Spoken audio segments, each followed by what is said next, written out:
Não. Bom dia a todos. Muito obrigada, professor Walter, por ter aceito o nosso convite. E só uma pequena nota introdutória, uma vez que já é uma personalidade conhecida deste meio e desta comunidade, mas licenciou-se em Medicina, aqui na Faculdade de Medicina da Universidade do Porto. Foi logo de seguida assistente convidado na Faculdade de Medicina da Unidade de Frankfurt e mais tarde indigitado professor extraordinário da Faculdade de Medicina da Universidade do Porto, passando posteriormente a professor catedrático. Saliento aqui as áreas de estudo que foram e são a farmacologia, a terapêutica e a bioética, salientando também outras áreas científicas como a filosofia e o direito, relacionadas com a bioética, e de todo o seu percurso. Eu queria salientar aqui estes dois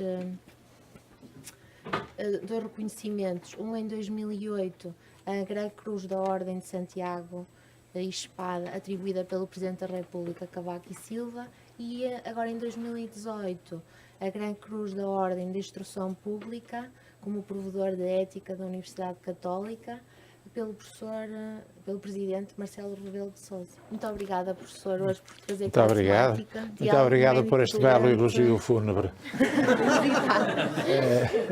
Muito obrigado. Eu venho com muito gosto aqui, assim, como é natural, é a minha casa. Aqui assim me formei, aqui assim me doutorei, aqui assim fiz os meus concursos todos e que assim naturalmente daqui me aposentei. Pediram-me para falar hoje um pouco convosco, para conversar convosco sobre o diálogo médico-doente ou a relação médico-doente, e faço com um sentido de urgência, porque julgo, e é por isso que lhe disse como título, revisitar.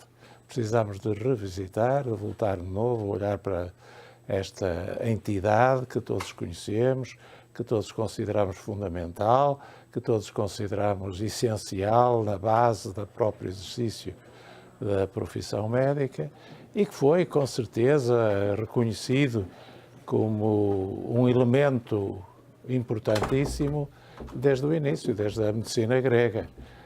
Todos nós sabemos que houve uma escola hipocrático-pitagórica e que essa escola culminou com um juramento que hoje se atribui a Hipócrates, não foi seguramente dele, mas um chamado juramento hipocrático, em que todos nos lembramos que havia, primeiro, um aspecto muito solene, porque se invocava a divindade e se fazia um juramento perante algo transcendente, perante a divindade, e depois uma série de afirmações que, naturalmente, deveriam ser altamente satisfatórias para os doentes.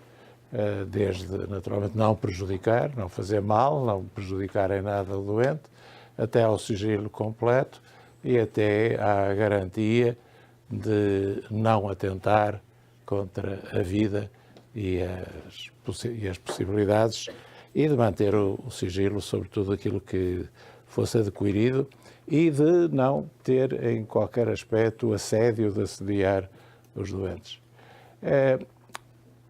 Isto foi útil e importante, e ainda hoje é importante, mas isto funcionou durante 2500 anos.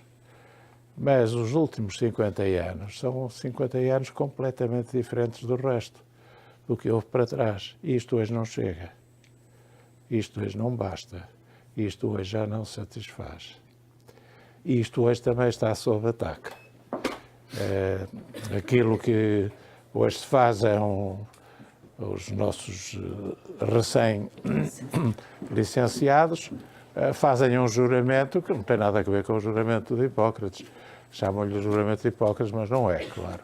É uma declaração de Genebra, que é uma forma adoçada, edulcorada do juramento antigo, até porque não é um juramento. É um juramento feito por minha honra Portanto, é um juramento que já não invoca nada de superior à própria pessoa, a não ser ela própria.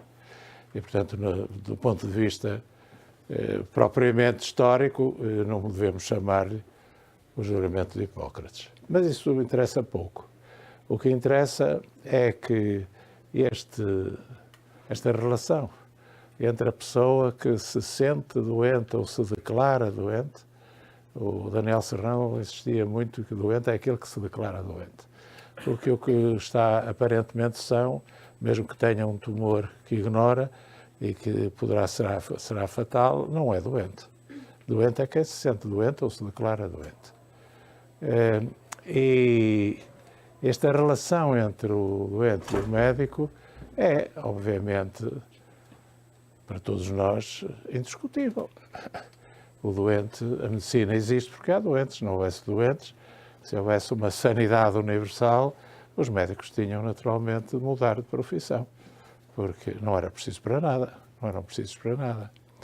E só porque há doentes é que há medicina. E, portanto, o doente é fatalmente, quer queiramos, quer não, o centro da medicina. E quando agora se fala muito, e até se espalha cada vez mais, e há congressos e revistas especializadas sobre patient-centered medicine, a gente tem de ter um sorriso. Porque não há outra medicina que não seja centrada no doente. Mas reconhecemos que esta verdade de Lapalisse, embora seja aceito por toda a gente, na prática é muito esquecida.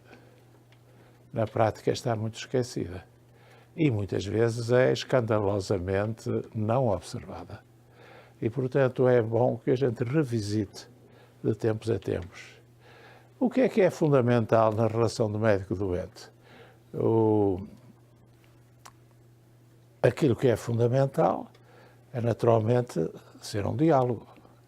Existirem possibilidades de comunicação entre duas pessoas diferentes e com poderes diferentes, mas que têm a mesma dignidade, que têm a mesma humanidade, que devem ter a mesma liberdade, mas que são diferentes. E que é sempre um diálogo assimétrico, porque um tem saber e poder e o outro tem ignorância e falta de poder. E, portanto, nunca é um diálogo em que se encontrem duas pessoas no mesmo.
Não é que seja uma bruxa, é porque sabe daquilo, porque é capaz de melhorar.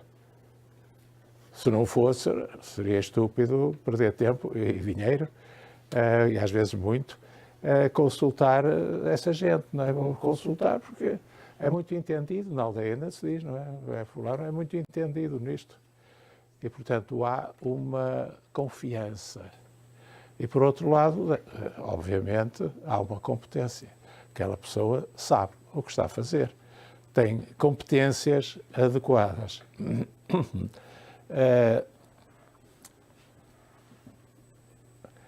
Todavia, atualmente, se revisitarmos isto, vamos verificar que há muitas modificações. Em primeiro lugar, o diálogo exige duas pessoas. E hoje já não temos duas pessoas, temos muitas. Temos um polígono.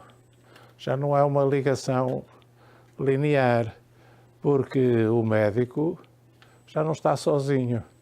Já aquele velho médico de família que ia à casa das pessoas e que tratava o casal e os filhos e a empregada doméstica, não sei o que, isso já faz parte naturalmente bucólica do Júlio Diniz e companhia. Já não, e do Santana. As consultas domiciliárias hoje são uma raridade. Existem, mas são uma raridade. E, por outro lado, também o próprio conceito de médico de família, que está na lei, o conceito de médico de família, na prática, é excepcional. A pessoa que trata toda a família, o médico que trata toda a família.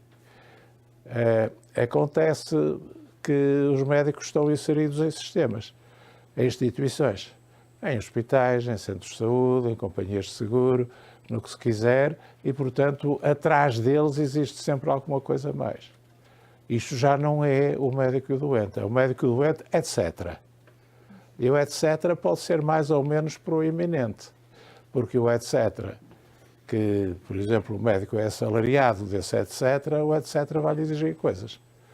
E exige-lhe cumprimento, por exemplo, de horários, e exige-lhe um certo número de consultas ou dados, sejam lá as quais forem, e limitam na prescrição, e limitam na sua liberdade de referir o doente para aqui ou para acolá ou para outros cuidados ou para outras especialidades. Portanto, já não existe o tal diálogo médico-doente livre, uma confiança e uma competência. Isso foi tempo. Hoje continua a existir, claro que sim, essa base, mas é tudo muito mais complicado. O diálogo foi transformado numa coisa mais ou menos polifónica. Há muitos intervenientes e, obviamente, há todo o interveniente da economia. Há o interveniente, seja porque há uma companhia de seguros, seja porque há uma ADSE, um subsistema, ou porque há o Sistema Nacional de Saúde. Há componentes que interferem aqui assim, de uma maneira marcada. Por outro lado, o essencial manteve-se. O essencial manteve-se, porque continuam a existir pessoas aflitas que falam com alguém que é capaz de os ouvir, de os entender, de devisar estratégias para lhe acorrer nessa aflição. Portanto, isso existe, como existirá sempre. Parece que é importante é que não se perca este aspecto e que se honre o compromisso que se toma, que o médico toma, com qualquer doente que venha ter com ele. E esse compromisso é de o acolher, de o entender, de procurar ser-lhe útil, de lhe dar eventualmente conselhos, prescrições, ajudas, e de ser empático e compassivo. Compassivo porquê? Porque a sua situação como disse, assimétrica, o obriga a não pensar que está numa relação absolutamente de iguais. Não está, e não tendo uma relação que não é de iguais, é óbvio que tem de ter também o sentimento da empatia compassiva, que lhe permite não tomar as dores do doente, mas perceber o doente e tentar acompanhar o doente nos seus problemas e nas suas dificuldades. Na prática, não é fácil. Na prática, não é fácil. Por tudo, quer pelas condições exteriores em que se passa este diálogo, muitas vezes, como sabemos, em condições que são pouco simpáticas para o doente. Se eu vou ser consultado e separado por umas cortinas está outro médico a consultar outra pessoa, como acontece em muitos sítios, eu não posso dizer que esteja à vontade para poder falar com toda, e ouço as outras pessoas, e há pessoas que de vez em quando puxam a cortina para perguntar coisas ou para trazer papéis ou coisa parecida. Eu não posso dizer se o médico tem tempos limitados e tem a obrigação de fazer X consultas num determinado tempo, não se pode dizer que isto seja minimamente compatível com a dignidade que uma consulta médica tem de ter. Até porque, como todos sabemos, os tempos necessários variam. Não há tempos que sejam definidos, não se pode dizer para uma consulta, para uma primeira consulta X e para uma outra consulta posterior Y. Isto é impossível. Mas faz-se. Faz-se e aceitamos um bocado passivamente que seja assim. Mas não deve ser assim. É evidente que o empregador tem todo o direito de considerar que deve haver uma certa produção, se quiserem também assim dizer. Também não podemos ignorar, não podemos ser tão humanistas que digamos, bom, não tem importância nenhuma fazer 3 consultas ou 12 é igual ao litro. Não podemos dizer isso também compreende-se que não seja possível. Mas tinha de haver uma flexibilidade e, sobretudo, uma adaptação aos casos individuais que faça com que, num caso, uma meia hora ou uma hora seja necessário, que noutros 10 minutos sejam mais que suficientes para renovar uma terapêutica. Isto não é tido em grande conta.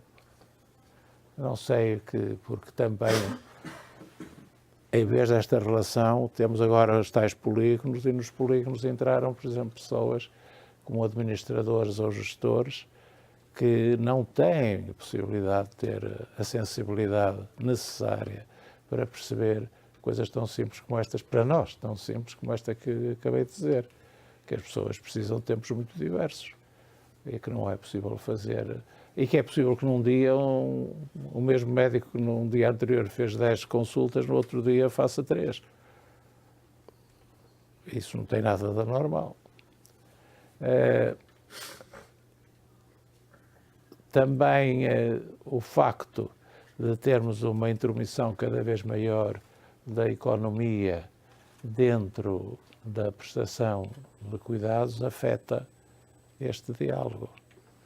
E afeta também o diálogo o facto de que muitos dos nossos doentes entendem que podem consultar na internet o que para lá se lhes oferece e que já vem com a opinião do Dr. Google e que, portanto, estão bastante à vontade para discutir com o médico as medidas terapêuticas que se devem seguir. É evidente que não temos uma situação idílica como com o João Semana, não temos, já não temos. É evidente que muitos dos nossos doentes são exigentes, muitos dos nossos doentes são mal criados, muitos dos nossos doentes vêm amargurados, irritados já com outras coisas e descarregam sobre os médicos e que até é possível haver agressões físicas, coisa que no século passado seria impensável. Nunca houve. E agora há. Quer dizer, há doentes que agridem as médicas, sobretudo, porque acham que as médicas são mais fracas, no que estão enganados. Mas acham que é mais fácil agredir uma médica do que um médico.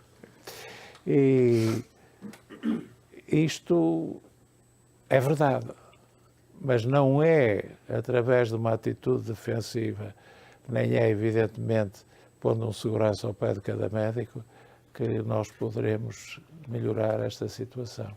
Esta situação só pode melhorar se os doentes compreenderem que os médicos são seus aliados. E é isto que me julgo que importa muito desde o princípio, é estabelecer com o doente uma aliança. O doente não deve ter só um diálogo, deve ter uma aliança com o médico. E essa aliança, fundamentalmente, uma aliança terapêutica. É uma aliança para o tratar, para o melhorar, ou procurar, em casos raros também curamos doentes, mas embora não seja muito frequente, só nas doenças infecciosas, nos traumatismos e pouco mais, né? Mas podemos, pelo menos, dar-lhe uma vida muito melhor, podemos evitar, afastar sintomas terríveis e podemos tornar crónicas doenças que eram agudas e fatais. Portanto, temos muita coisa a oferecer, mesmo quando não curamos. E para isso é preciso uma aliança. É preciso que o doente e o médico estejam juntos na mesma tarefa. E isto só é possível, em primeiro lugar, se reconhecermos que o doente é um dialogante válido e credível. Isto é, se sacudirmos o paternalismo que ainda pode existir na profissão médica e que era inteiramente justificado. Não vamos falar mal do paternalismo. O paternalismo era perfeitamente justificado em épocas transactas, em que a educação das pessoas era muito menor, em que as pessoas eram completamente ignorantes de tudo o que diz respeito à saúde e em que os médicos apareciam um pouco como bons pais de família, capazes, ou mães de família, capazes de dizer, olha, eu vou dizer e tal, confia em mim, eu trato tudo e tal, e depois resolvo tudo, e as pessoas ficavam ainda muito contentes e não precisavam de saber nada das suas doenças nem da sua situação. Eu lembro perfeitamente da pouca clínica que fiz, de encontrar pessoas no hospital, que estavam no serviço onde eu estava a trabalhar, e que tinham, durante o exame físico, uma cicatriz operatória. Eu disse, olha, quando é que foi operado? Então, eu não sei, já foi há muitos aninhos, já foi há muito tempo. Então, mas e onde é que foi? Foi no hospital X ou Y, isso regra lembrava-se. E é que foi? Não sei. Eu nunca lhe disse. Não, o médico disse que eu tinha de ser operado, pronto, fui e fiquei bastante bem e tal. Isto era vulgar. E estão a ver, isto não é do século passado, mas não é do século XIX. Eu, nessa altura, ainda não era nascido. E então ficámos, quer dizer, hoje não é assim, como é evidente, felizmente que não é assim. E, portanto, atitudes paternalistas, eu é que sei. Embora muitas vezes os doentes nos queiram dar esse papel de paizinhos deles, não é? Ou mãezinhas. Doutor, faça como entender, o doutor é que sabe, eu não percebo nada disso, o que percebo é torneiro mecânico, mas o doutor é que sabe mexer cá nestas coisas, faça o que entender e tal. Isto é muito bom, por um lado, que traduz confiança, mas é péssimo, porque se houver surpresas no caminho, depois não nos é perdoado termos estado calados. E, portanto, nós não podemos aceitar este paternalismo, devemos pensar e respeitar a autonomia dos doentes, mas também não podemos cair no exagero oposto em que muitas vezes hoje cai, que é de considerar que o doente é uma espécie de gestor da sua saúde e nós somos executores daquilo que ele escolhe. O doente não vai ao médico como o cliente vai, aliás, lá está a palavra cliente ou utente, que são horríveis. Só há doentes, não há utentes nenhum, era o que faltava, que houvesse gente que usasse o médico ou que usasse os hospitais. Não usam, recorrem para que sejam melhorados, tratados, diagnosticados, enfim, seja o que for. E, portanto, o que há é doentes. E há pessoas que dizem, doente não pode ser, porque podem estar sãos, e até nós o que queremos é que muitos deles estejam sãos e que se possam confirmar que estão. Pois, mas ou foram ou serão doentes. Não há aqui ninguém que não tenha estado já doente. Mesmo os mais ilustres e queridos amigos, aqui professores, já com alguma veterania, já tiveram todos doentes. Já, isso não estiveram, vão estar. Porque podem ter a certeza que não morrem sãos. E portanto, isto só para dizer, quer dizer que a autonomia do doente não pode ser levada como se fosse o tal cliente que vai ao médico e que escolhe, depois do leque de opções que o médico lhe apresenta, diz, é esta. Isto não é um restaurante à la carte, a medicina. Não é, não pode ser, porque a tal competência não pode ser esquecida. Continua o médico a ter competência que o doente não tem, não pode ter, nunca, em nenhuma circunstância, nem que fosse médico. Quando um médico está doente, eu, pelo menos, tenho feito assim e acho que é a única coisa. E se eu realmente estou com colegas que me tratam e que eu confio, eu faço o que eles mandam. Às vezes, certas opções farmacológicas ou terapêuticas não merecem totalmente o meu acordo, mas eu calo-me e faço o que me mandam. Porque consideraria que seria desonesto aceitar uma parte e não aceitar o todo. Se eu aceito outras coisas importantes, tenho de aceitar também isso. Bom, portanto, a tal confiança e a competência continuam a ser a regra fundamental, embora estejam atacadas por muitos lados. Por exemplo, a prescrição livre, que sempre os médicos exigiram, que a ordem continua a manter como bandeira, em muitos sítios não existe. Temos de reconhecer que estamos em muitos sítios limitados na prescrição, ou por indicações de superiores médicos ou de diretores de serviço, ou por indicações ainda mais altas na administração de saúde. Por exemplo, como todos sabem, isso leva muitas vezes a situações de não equidade, de desigualdade. Há doentes que são tratados com medicamentos inovadores, todos eles escandalosamente, obscenamente caros, porque não há razão para terem os preços que têm. É um abuso completo aquilo que se passa. Mas a verdade é que há doentes que são tratados em alguns hospitais com esses medicamentos e outros hospitais não são. Do mesmo Sistema Nacional de Saúde, do mesmo país, com a mesma Constituição, com os mesmos direitos. E, todavia, há uma desigualdade manifesta. E sabemos também que há interferências frequentes, mesmo na medicina geral e familiar, de pessoas serem chamadas à tábua porque receitaram demais ou porque estão demasiado caros no receituário que escolhem ou porque não deviam usar este ou aquele medicamento. Às vezes até poderá haver razão, mas então tem-se de discutir e explicar porquê. E não por ser caro ou por ser barato, como é evidente. Portanto, este diálogo médico-doente é diferente do que era no passado. Não podemos ir com esta tranquilidade, juramento hipocrático, ética, e, portanto, não há problemas. Está tudo. Há problemas. E estes problemas, por vezes, podem revestir-se de contornos éticos muito difíceis. Se eu tiver de desobedecer a uma instrução que recebo de cima, porque em consciência entendo que ela é iníqua, corro riscos. E entro num processo que pode ser difícil. Temos aqui um jurista que pode confirmar aquilo que eu digo. Quer dizer, não é assim tão simples como isso, as coisas. E por isso também não poderemos, com certeza, fazer objeção de consciência a torto e a direito. Não podemos, em coisas mínimas, também teremos de ter o bom senso de pensar, bom, isto não tem grande importância, pronto, acabou.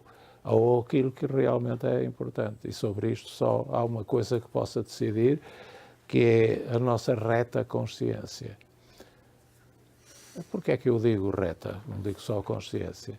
Porque a nossa consciência não é tal coisa, desde o tempo do Aristóteles, o tal ethos, o que está lá cá dentro da pessoa, não é uma coisa que esteja tão disponível. Pronto, ouço cada vez mais pessoas acusadas disto e daquilo, dizerem que estão com consciência tranquila. É assim um slogan, toda a gente tem consciência tranquila. A consciência, em regra, é inquietante, não é nada tranquila. A verdadeira consciência, aquela que nós fazemos exame de consciência por esta ou aquela razão, ou por hábito nosso, que é um bom hábito quem possa fazer, que nos diz, não foste assim muito... Me parece que, pensando bem, devias ter feito isto.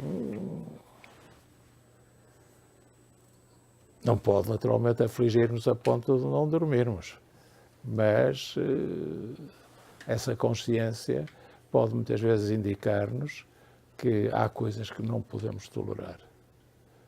Há muita coisa que podemos tolerar, há muita coisa que, por razões de paz social e por razões de aceitação de maneiras de ser diferentes, etc., podemos tolerar, mas há coisas que são intoleráveis. E essas coisas intoleráveis não devem ser, naturalmente, diárias, mas podem surgir na vida das pessoas e obrigam então a tomar posições. E às vezes essas posições são difíceis, arriscadas, ou até podem pôr em causa a nossa carreira ou a nossa vida profissional. São questões de consciência. Eu creio que todos nós as temos. Não há ninguém que não tenha.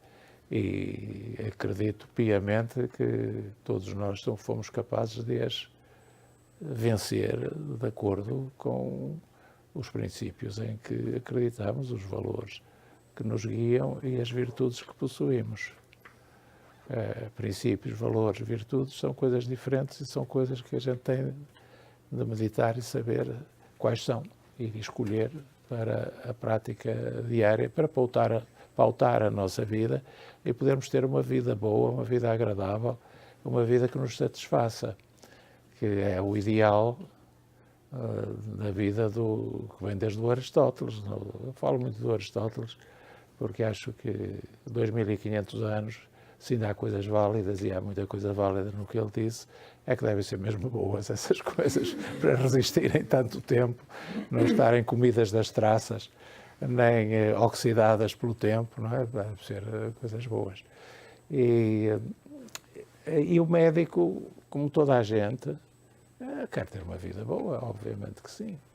E a vida boa, segundo o Aristóteles, e não só o Aristóteles, porque aqui há uma mãozinha do Paul Ricoeur, que é bastante mais recente, morreu há poucos anos, morreu com 90 e tal anos.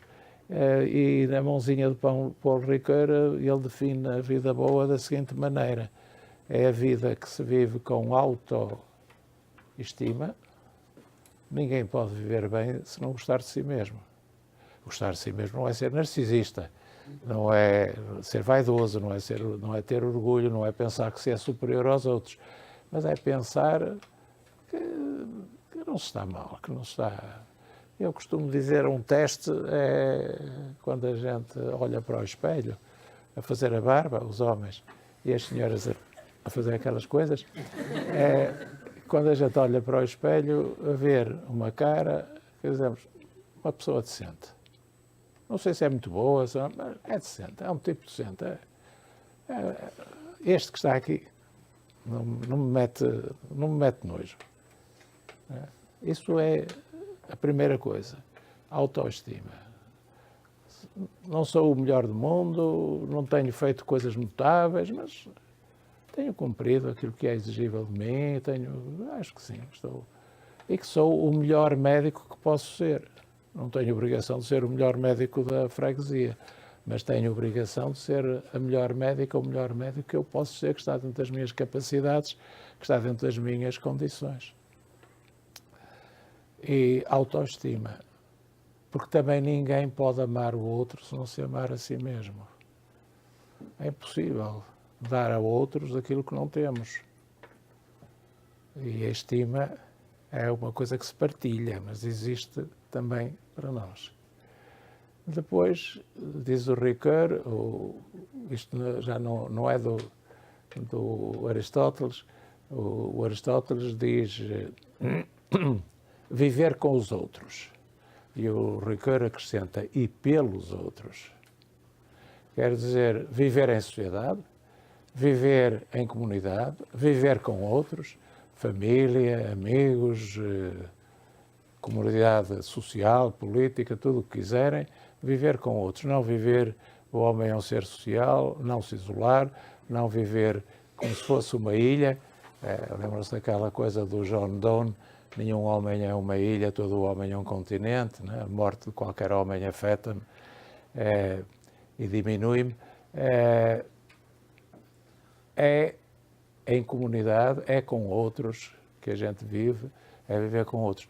E diz o Ricoeur, pelos outros. Aqui é para os médicos muito fácil.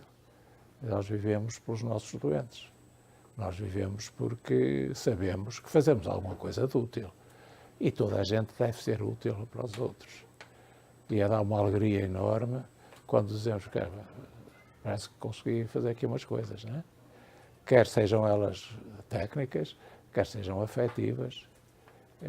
Julgo que qualquer um de nós é capaz de perceber que viver com os outros obriga também a viver pelos outros, que é um mandamento de solidariedade. E como estamos a celebrar os 70 anos da Declaração Universal dos Direitos Humanos, que foi assinada anteontem, ontem é que eram 11, não era? 11 de dezembro. E é a Declaração Universal dos Direitos Humanos que também impõe esta solidariedade. A Declaração Universal, como se sabem, é de 48 e foi assinada nas Nações Unidas no após Segunda Guerra Mundial. Portanto, ainda quando o globo estava devastado, destruído, queimado, e se contavam ainda alguns dos 40 ou 50 milhões de mortos que a guerra provocou diretamente. E aí que as pessoas se perguntavam para quê? Para quê? E ninguém respondeu. E nessa altura sentiu-se a necessidade de ter um texto destes. Como sabem, não era uma lei, foi aceito por muitos países, praticamente por todos os países do globo. Como sabem, pratica-se na maioria, mas muitos não praticam, mesmo aqueles que praticam, ninguém pratica a 100%. Né? Mas pronto, é um ideal, com algum laivo utópico, mas tem lá precisamente a solidariedade, a obrigação de sermos solidários uns com os outros. Que não admira, porque aquilo partiu um pouco da Declaração dos Cidadãos, dos Direitos do Homem e do Cidadão da Revolução Francesa e da Constituição Americana, ambas as coisas do fim do século XVIII, que são os primeiros documentos em que há esta afirmação de que todos os homens são iguais. Mas a Declaração diz uma coisa nova. Pela primeira vez, nunca existiu isso antes, diz que todos os homens são livres, nascem livres, iguais e com a mesma dignidade, refere dignidade. Isso nunca existiu antes. É uma coisa completamente inovadora que devemos salientar sempre de novo, porque é um conceito absolutamente fundamental. Os nossos doentes têm dignidade, nós médicos temos dignidade, todas as pessoas têm dignidade, mas especificamente no sistema de saúde não podemos ser indignificados com ordens tolas, com restrições, com modificações, nem os doentes nem nós. Isto deve ser tomado em conta de uma maneira muito, como é que eu ia dizer, muito ancorada. Portanto, com e pelos outros, e depois dizem os dois, e em instituições justas. Isto é difícil, porque as instituições aparentemente não dependem de nós. Se eu estou aqui na Faculdade de Medicina, não depende de mim o que é a Faculdade de Medicina, mas depende destes senhores que estão aqui assim, que fazem parte de conselhos diretivos, pedagógicos, mais não sei o quê, de órgãos de poder, e eu tenho o poder de falar com eles, e tenho o poder de eleger. E isto deve estar presente em todos nós. Ir depositar um voto numas eleições deve ser uma coisa muito séria. Não devemos pensar, voto neste, voto naquele e tal, porque têm os dentes mais bonitos quando sorriem todos. E, portanto, sei lá. Pensar é um ato sério. é um ato fundamental de expressão de cidadania. E, portanto, também dentro das nossas instituições, se queremos instituições justas, temos alguma coisa a fazer. E temos algum poder. Não é pouco, é. Mas o pequenino poder deste, mais daquele, acaba por ser um poder considerável. E devemos exercê-lo. Temos obrigação de o exercer. Por exemplo, não devemos ficar em casa em dias de eleições.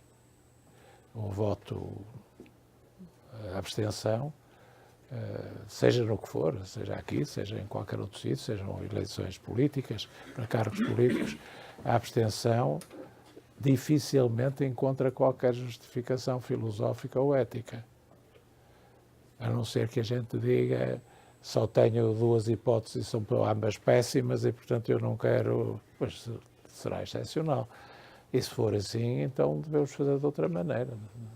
Devemos, naturalmente, pelo menos, votar com o voto nulo e não com a abstenção. Porque um voto nulo pode ser um voto de protesto. Até podemos lá escrever, não voto nestes bandidos. O voto nulo é um voto de protesto. Agora, a abstenção não. A abstenção é uma indiferença culposa, ou até, em algumas circunstâncias, se poderá dizer que é uma demissão de direitos e de cidadania.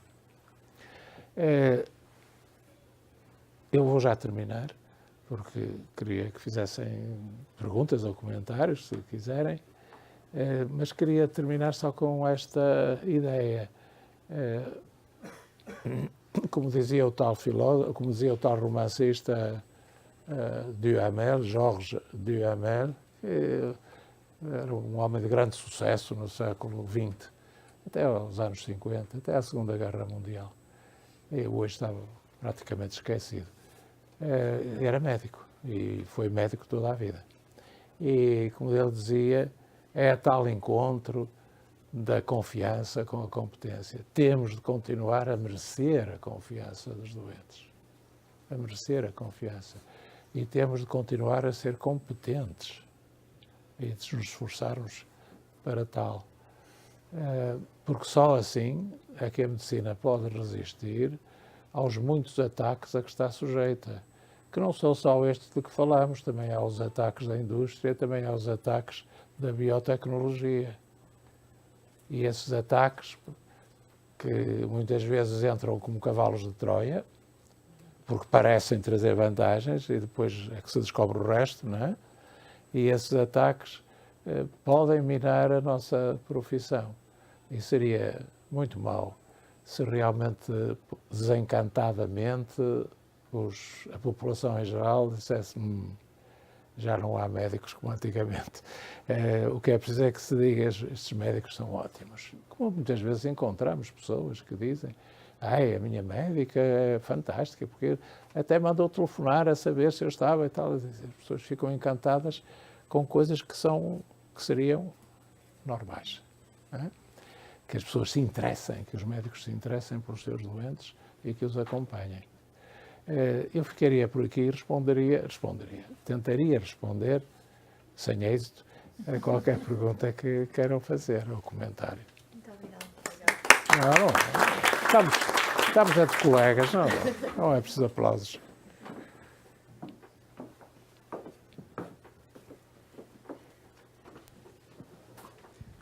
Obrigado, Sr. Professor. Neste nosso cotidiano assim tão atarefado, revisitar estas coisas neste atual e nesta linguagem é importante e faz-nos, de facto, muito bem. Eu retive aqui, sobretudo, a mensagem do professor quando nos relembra que a nossa relação é com o outro e pelo outro. Este pelo outro é, de facto, fundamental, porque é aquele que nos coloca numa situação de responsabilidade para com o outro. Não é? Ou seja, o Levinas aqui, ainda que indiretamente, o Sr. Professor trouxe-o aqui, quando nos diz que o somos pelo outro, significa que eu sou responsável pelo outro. E digo isto porquê? Porque neste diálogo médico-doente, E quando nós temos que observar também o respeito pela autonomia, que é fundamental, às vezes vemos a autonomia como balizamento e como a partir daqui, porque o outro me diz não, não tenho mais nada a ver com ele. Portanto, é tudo ou nada. Eu acho que é importante pensarmos que este pelo outro nos leva muito mais longe do que um declinar de responsabilidade porque o outro me diz não à minha proposta terapêutica. Esse diálogo tem que continuar até ao limite das nossas possibilidades. E se há situações em relação às quais nós não podemos facilitar, como disse também, em relação às estratégias, porque o outro não tem competência, de facto, para o fazer, mas até para desmontar os seus medos e as suas dificuldades, este diálogo tem que continuar, ainda que seja por vezes fazer o mínimo que for possível, percebendo e sabendo que não é o melhor que podemos a fazer. Mas somos responsáveis até por este mínimo. E não nos podemos ficar tranquilos quando, não, respeitei a sua autonomia, não quer, não tenho mais nada a fazer, procuro outro. Este pelo outro, de facto, é de uma exigência muito grande. Relevaria apenas isto e agradecendo muito. Como vê, estou inteiramente de acordo com o que diz o professor Filipe Almeida e como vê, não precisava vir cá para nada, ele faria isto melhor que eu. Mas estou inteiramente de acordo. A autonomia, esta velha história nos conceitos e na chamada história das ideias, há sempre pêndulos. Quer dizer, esteve-se no pêndulo, num extremo do paternalismo médico e hoje caiu-se no extremo da autonomia. Em muitos sítios, particularmente nos Estados Unidos, e até por razões de lei, os médicos, de facto, limitam-se a informar o doente que a doença é esta, a possibilidade de tratamento é esta e aquela, e agora você escolha lá. Às vezes, chega-se a um máximo, às vezes ridículo, de não querer de maneira nenhuma influenciar o doente. É dizer ao doente, e o doente pergunta, mas o que é que o doutor acha? O que é que me aconselha? Eu não aconselho nada, você é que decide. Isto é absurdo, quer dizer, não pode ser, eu tenho de aconselhar, tenho de respeitar a autonomia do doente, mas tenho de continuar a ser o conselheiro, tenho de continuar a ser o tal competente e amigo que quer com ele estabelecer uma aliança, que não será uma aliança, uma pseudo-aliança em que há um poderoso e outro que é escravo, mas uma aliança em que temos o mesmo objetivo, embora tenhamos forças diferentes. A autonomia tem sido extremamente hipertrofiada, porque a autonomia nunca é absoluta. Nenhum de nós faz sempre o que quer. Não sei se os senhores fazem, as senhoras. Mas eu suspeito que não. Deixem-me ficar com a suspeita. É impossível uma autonomia total e completa. E uma autonomia que não está informada, que a pessoa não tem capacidade para estar informada, não existe. Se eu digo a uma pessoa há a possibilidade de fazer radioterapia e quimioterapia, você escolha, isto é uma coisa absolutamente absurda. Mas tem-se feito em muitos sítios. Ele não quis fazer. Ele não quis, não sabia o que é que tinha, nem sabia quais eram as consequências, nem sabia as eventuais vantagens, nem coisa nenhuma. Não pôde escolher, escolheu já agora, cara ou coroa, não é? E vai coroa. Isto é impossível, não podemos demitir-nos de ser conselheiros, de ser amigos, de ser competentes para também responder e dar conselhos, respeitando, sim, a autonomia essencial. Evidentemente, fui há bocado ver uma pessoa amiga ao IPO e cuidados paliativos, e a pessoa disse que tinha determinadas opções.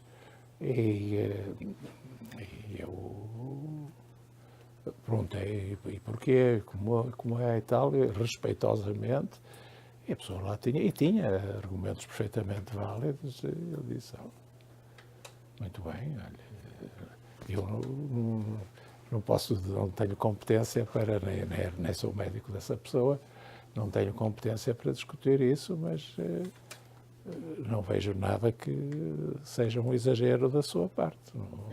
Mas deve voltar a falar com o médico a esse respeito e tal, a coisa. O médico parece-me que sim, que está, ou a médica, parece-me que sim, que pensa que as minhas decisões devem ser corretas, devem estar corretas, mas não me deixe de falar outra vez. Sabe que as decisões tomadas de uma vez só não são às vezes as melhores. É preciso repensar em coisas verdadeiramente importantes as decisões. Não dizer, pronto, já está feito. Não é? Já agora já não há marcha atrás. Pode haver. E, portanto, muito obrigado pela sua intervenção. Professor, eu tinha, obviamente, milhares de perguntas e dava para estarmos aqui uma tarde inteira a falar, mas sei que se a pessoa tem de estar às 5 horas em Coimbra, de maneira que não pode ser. Ainda quero almoçar. Que? Sim, não almoçar, não é? Mas desde a questão da relação médico-doente estar a ser substituída pela relação médico-computador, até às questões de sigilo médico, que muitas vezes são referidas, em primeira instância, pelo médico, mas era o problema da equidade que o Sr. Professor abordou, e que nos coloca um conflito ético muito importante, nomeadamente nós que trabalhamos em oncologia, com os tais medicamentos inovadores, que é entre o dar o melhor tratamento possível a um doente ou salvaguardarmos o direito de todos os doentes terem assistência. Isto é, se nós damos um fármaco que custa, agora até há coisas que vão custar €500 mil, mas custa 150, 160 mil euros, isso dava provavelmente para contratar durante um ano 4 médicos, 7 ou 8 enfermeiros, assim, e é isso que é muito difícil a todos nós médicos, principalmente nessas, de discernirmos entre uma obrigação ética de procurar o melhor tratamento com doentes ou a obrigação não de desbaratar o dinheiro. Então, Que deve ser para todos. Estou inteiramente de acordo com o que o professor Ekenroth Guimarães diz, porque esse é o maior problema, julgo eu, hoje, na gestão dos dinheiros públicos para a saúde. Porque se há doentes que na oncologia e também no HIV que que gastam ao erário público 30 ou 40 mil euros por mês, né? Pois põe-se o problema de dizer, e se o cobertor não chega e destapamos os pés para tapar a cabeça ou o peito e depois puxamos para baixo e ficamos com a outra parte, que justiça há nisto? Já depois é a justiça distributiva que está em causa. E este é um problema que, por mais cedo ou mais tarde, nos tem de levar fatalmente a um aumento prioritário das despesas em saúde, com cortes brutais em tudo o resto. É uma maneira, outra qualquer. Em vez de gastar 13%, gastar 15% ou 20%. Depois abolirmos a polícia ou a tropa ou os professores. Sobretudo os universitários, claro, que já toda a gente pensa que são inúteis, dispensáveis, descartáveis. Mas, ou racionar, e provavelmente tem de se racionar. E não é simpática esta ideia de racionamento em saúde, mas o racionamento é a maneira mais segura de ter equidade e de ter igualdade entre as pessoas. Se há menos, dá-se menos a cada um. Isto é algo que se tem de enfrentar e que todos os Estados têm mais ou menos usado. A Holanda é um país rico, a Inglaterra, que não é um país rico e há muito mais tempo, o Sistema Nacional de Saúde faz racionamento na Inglaterra há 20 anos. Os médicos do Sistema Nacional de Saúde, os GPs, têm um orçamento e não podem ultrapassar este orçamento em despesas com os seus doentes. Eu quero dizer que cada doente tem determinado número de libras para gastar e quando chega a dezembro eles têm de ver como é que estão e se podem ou não mandar fazer taques. Se não podem, não fazem. Simples e puramente. Ou fazem só numa coisa que é absolutamente necessária e suprimem as outras, etc. E, portanto, isso está... E a mesma coisa com medicamentos. Isso está já há anos em prática na Inglaterra. Na Holanda existem listas de coisas que são, que são comparticipáveis e outras que não são. Que são comparticipadas e outras que não são. A maior parte da cirurgia plástica não é comparticipada. É reconstrutiva, mas a plástica propriamente estética não é reconstrutiva. Aqui é tudo igual, vai tudo para o mesmo molho. E isso, provavelmente, ninguém quer ter essas coisas políticas pouco agradáveis a dizer estes não, e estes sim, e por aí fora, não é? Mas isto é fatal que vai ter de ocorrer de uma maneira ou de outra, talvez já esteja em prática, como dissemos há bocado. Aquilo que disse que me parece que é essencial e é da sua experiência, é a questão de dizermos vamos gastar com este e ficam os outros, são prejudicados os outros. Isto não pode ser. Ninguém tem culpa de não ter uma doença muito rara. Ninguém tem culpa de não ter uma doença oncológica e de ver os dinheiros irem para a oncologia, não é? Isto não pode ser. Mas isto tem de ser uma coisa que não pode ser tomada pelo tal médico. É um peso excessivo que seja o médico a dizer eu não trato este porque quero que ainda tratar mais 4. Não pode ser. Isto tem de ser uma solução que tem de ser tomada coletivamente. A responsabilidade tem de ser coletiva. O médico tecnicamente está em condições de dizer se o benefício expectável é um benefício realmente significativo ou será, por exemplo, prolongar 1 ou 2 meses da vida de um doente. É preciso dizer, entrar com estes fatores e justificar se há. Não porque a vida não tem preço, é evidente que não, mas tem custos. Não é? Isto não pode ser ignorado. E, portanto, é muito mais razoável a dizer assim, poderíamos talvez prolongar a vida deste doente 2 ou 3 meses com o uso deste imunomodulador, mas isso custaria X e faria com que fossem pior tratados 5 ou 6 outros doentes que estão em circunstâncias semelhantes ou com doenças do mesmo tipo.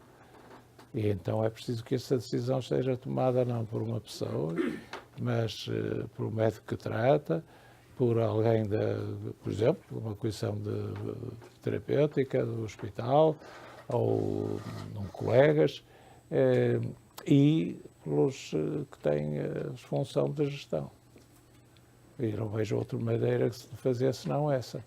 E que não possa também haver, e que haja uma solução geral, que seja uma solução geral para todos os hospitais, e não que alguns hospitais façam assim e outros façam assado. Não é justo, não é razoável, não é equitativo, é injusto que um doente de Bragança tenha perspectivas de ser tratado diferentes do doente de Santarém. Porque Santarém está mais perto de Lisboa, é claro. Não pode ser. Mas, se vocês ficassem muito consolados com a ideia que o velhinho que veio cá hoje disse umas coisas muito simpáticas e deixou toda a gente tranquila, eu ficaria triste.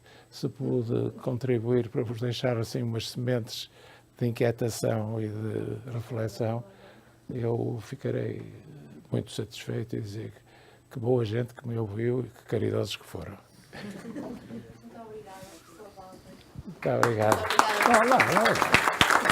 Está fácil. Obrigada, adorei ouvi-lo. Muito obrigado.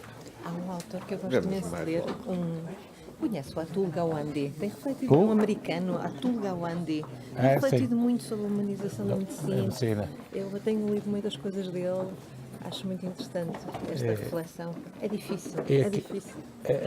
Lá nos encontramos. Deus amigo. Até daqui a um bocado.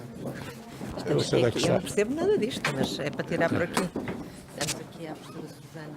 Sim. Eu quero uma garrafinha de calça, por favor. Não quero, obrigado. Temos aqui um bocadinho.